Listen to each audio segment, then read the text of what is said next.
Hi guys, welcome to cine updates. Part 2లో balance ఉన్న song కోసం ఎన్టీఆర్ ముంబై అయితే వెళ్ళడం జరిగింది భయ్య. ఈ సాంగ్లో హృతిక్ రోషన్ ఎన్టీఆర్ కనిపించబోతున్నారు. ఆగస్టు 14న ఈ సినిమా రిలీజ్ అవబోతున్న సంగతి మీ అందరికీ తెలిసిందే. ఇంకా చిరంజీవి గారు నటిస్తున్న విశంబర సినిమాలో మౌని రాయ్ని ఒక స్పెషల్ సాంగ్ కోసం అయితే కన్ఫర్మ్ చేశారంట. ఒకవేళ ఇది కనుక నిజమైతే మౌని రాయ్కి ఫస్ట్ సాంగ్ అవుతుంది తెలుగులో. అన్నీ అనుకున్నట్టు కుదిరితే ఈ నెలలోనే సాంగ్ షూటింగ్ కూడా మొదలు పెడతారని చెప్తున్నారు. నితిన్ నటిస్తున్న తమ్ముడు మూవీలో సప్తమి గౌడ పవన్ కళ్యాణ్ అభిమానిగా అయితే కనిపించబోతుంది.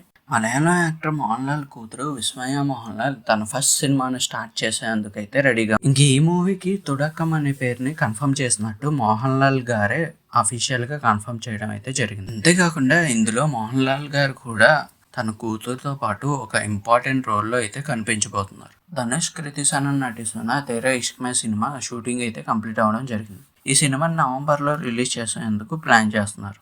తేజ సజ్జా, మంచు మనోజ్ కలిసి నటిస్తున్న మిరై మూవీ రామోజీ ఫిలిం సిటీలో శరవేగంగా షూటింగ్ అయితే జరుపుకుంటుంది. సెప్టెంబర్ 5న ఈ సినిమాని 6 భాషల్లో అయితే రిలీజ్ చేస్తున్నారు. అల్లరి నరేష్ పుట్టినరోజు సందర్భంగా ఆల్కహాల్ అనే మూవీని అనౌన్స్ చేయడం అయితే జరిగింది. ఈ సినిమా అంతా ఫ్యామిలీ డ్రామా బ్యాక్ డ్రాప్ లో అయితే నడుస్తుందని చెప్తున్నారు movie makers. Puri Jagannadh, Vijay Sethupathi combination లో రాబోతున్న బెక్కర్ మూవీ గ్రాండ్ గా అయితే స్టార్ట్ అవడం జరిగింది. సంయుక్తమైన ఇందులో హీరోయిన్ గా అయితే చేస్తుంది. అంతేకాకుండా టబ్బు, విజయ్ కుమార్ ఇంపార్టెంట్ రోల్స్ లో అయితే కనిపించబోతున్నారు. కిరణ్ అబ్బవరం నటిస్తున్న తన 11వ చిత్రం కే ర్యాంప్ ని దీపావళి సందర్భంగా అయితే రిలీజ్ చేస్తామని ఒక వీడియో ద్వారా అయితే చెప్పడం జరిగింది. ఇందులో కిరణ్ అబ్బవరానికి జోడీగా యుక్తి తరేజ హీరోయిన్ గా అయితే చేస్తుంది. కేర్ ఆఫ్ కంచరపాలెం ఉమామహేశ్వర ఉగ్ర రూపసే సినిమాలతో ప్రొడ్యూసర్ గా పరిచయం అయిన ప్రవీణ పరుచూరి ఇప్పుడు కొత్త సినిమాతో డైరెక్టర్ గా పరిచయం అవబోతుంది. ఇంక ఈ సినిమాకి కొత్తపల్లిలో ఒకప్పుడు అనే టైటిల్ని అయితే కన్ఫర్మ్ చేశారు. దీన్ని సంయుక్తంగా రానా దగ్గుపాటి తన